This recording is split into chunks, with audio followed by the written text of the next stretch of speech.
it's Saphimau, and I thought I'd try something a little different and do a voiceover for one of my time-lapse videos explaining how I design my characters. In this first part, you may have noticed that I was on Pinterest. Like a lot of artists, I went there to gather images that fit the idea or feel that I wanted for the character. And once I have the images gathered, then I start writing out the character's bio, background information to kind of figure out who they are, their personality, and stuff like that. Once I have that sorted out, and I don't have it all figured out by then, I just get enough sorted out so that it can help me with the character's design. So once that's done, then I start playing around with design. Now sometimes I have the design in my head, I know what I want, and I just go through it seamlessly. And other times I have to just start drawing stuff so that ideas can start coming forward. And usually I'll draw 3 to 4 different things. Sometimes I'll break up the character's body into parts, like what does their head shape look like? What does their body look like? How long are their legs and stuff like that? So once I do that, then I gather all the parts that I favor from the different variations, and then I bring them all together into one final version. Now usually the final version is just that, the final version, and then I move on. But sometimes I have to keep doing the previous process I mentioned over until I'm satisfied with the final look. Now, after I get the character's body features sorted out, then I go into their outfits and play around with that. And then once that's done, then I move on to colors. Now, usually in my first attempts, I'm pretty happy with what I've done, like here with the colors. I did 3 different color variations, but honestly, I liked the very first color variation the best. And it's actually this character, Crash. I probably didn't mention his name until now. He's actually being redesigned. It's a redesign of an old character that my friend gave to me. And honestly, if you saw his original design, he looks completely different. But I was trying to bring in elements from his old design, as many as I could. And the color scheme is one of the parts from his original design. And it just fits so well, and I was like, we're going to go with this. So once I figured out his colors, then of course I had to get the colors for his outfit. And in this particular case, I gave Crash, I think it's a flight suit, but I may say onesie, because I just assume any outfit that you just slip on that isn't a 2-piece thing is a onesie. So the reason I chose the flight suit, I almost said onesie, was because Crash likes convenience and he is a thief. So I thought he would want to wear something that doesn't hinder him in an outfit that he doesn't have to spend a lot of time messing around with. I thought that would be something he would wear. Plus, Crash doesn't care about fashion and looks. He just wears what allows him to do what he needs to do. So, I gave him the fanny pack. I can't remember if I mentioned this yet or not, but I'm sure you've seen in my references, I had Manic the Hedgehog in it. And that character played a big role in the inspiration for Crash's design. So the spiky spider leg looking hair, the fanny pack, I had to get that fanny pack in there. Like, no matter what he was wearing, he was going to have that fanny pack. I was going to give him shoes, but then I thought about where Crash comes from. He may be too poor, honestly, to have shoes. So I got rid of the shoes. In this part, I was working on the turnarounds for the reference sheet, which in comparison to previous reference sheets, I was going to simplify even more by just doing a front and back. Oh yeah, and you'll notice that Crash, despite the colors that I played around with in the beginning of the coloring stage, his colors were changed again. And the reason for that is because in this world, characters who have powers are the main ones who have really unique, crazy looking features. It's not common for normal characters to drastically change their looks. for reasons I could probably bring up at another time. So, because of the powers Crash got, well, actually, it's not because of the powers. Okay, how do I word this?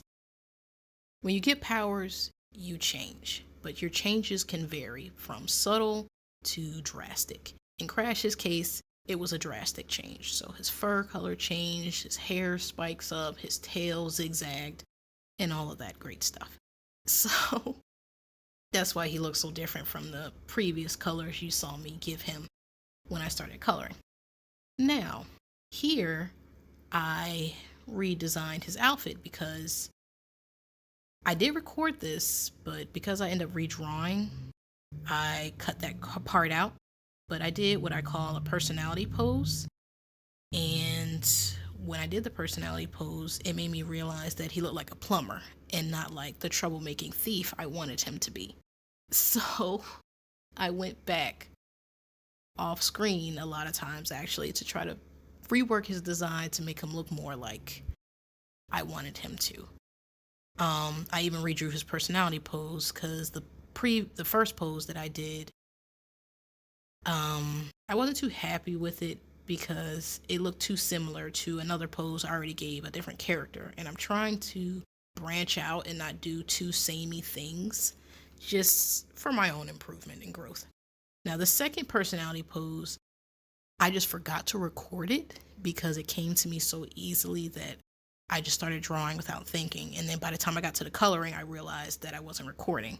So that's why you only saw me coloring the second personality pose. Now, I'm trying to put the reference sheet together, but as I was putting it together, I realized it didn't show enough information to me. So I had to go back and pretty much do the reference sheet in the way that I've been doing them before I tried to simplify it more. So originally I would do a front, a back, and a side view without their clothes so you could see their markings and their body shape and stuff a lot easier. And then I would do a front, back, and side view with their clothes, of course, so you can see what their clothes look like in a turnaround.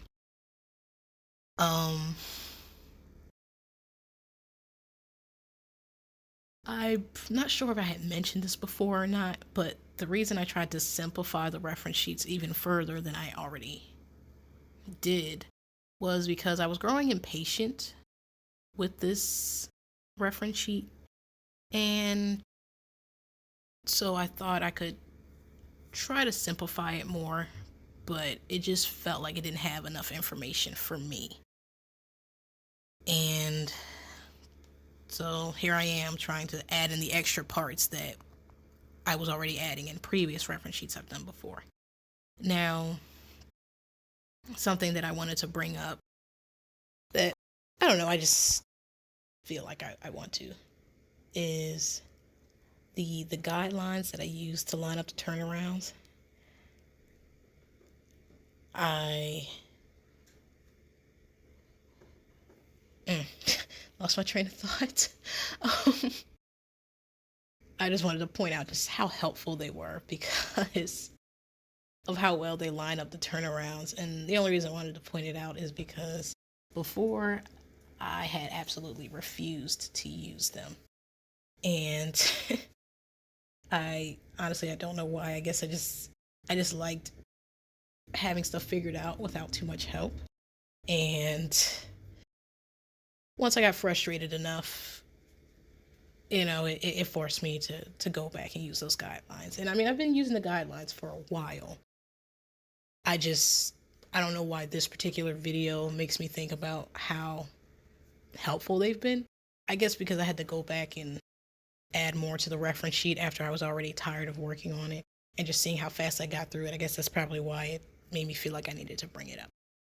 But yeah, just wanted to talk a little bit about that, if I'm being honest. I hope you didn't hear that. Stupid notifications on my phone. But anyway, I brought up the guideline thing because this part of the video is still me adding the extra parts for the reference sheet, and I just needed something to fill in that space. Ugh. And it looks like I'm still working on it, but I'm just about through it. Once I do the turnarounds, the other things that I like to add in, I call them extras, and it's honestly it's the parts that I feel like you may not be able to see easily, even with the full body and the personality pose. For reference, so like if there's a specific way that the character's eyes look, or there's a certain accessory that's a little too small to notice right off the bat, or say, for example, the character's wearing a bag and you need to see how the bag looks from all angles without the character wearing it. So, after the extras, I thought about the character more and I felt like I wanted him to look even more rough. So I went back and started tearing up his ears. That sounds very weird saying it out loud. Right? He's supposed to be a character from a pretty rough background in comparison to a lot of the others. So I really wanted to show that. This was also me trying to push my character designs more so that the characters could look, different from one another and look more unique and stand on their own.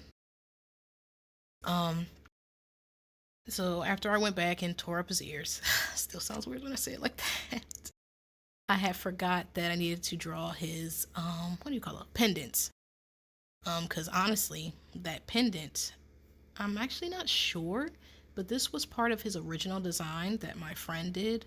I actually don't know if it was a pendant or just a gold chain necklace, but because of the story of this character that I reworked, I figured it would make sense, or it would fit better if it was a pendant, because this character, another part of his personality, while I've mentioned that he's not crazy over looks, for him to be wearing a gold chain pendant, I figured that would draw attention, and then you would find out why, because it has a picture of his family in it.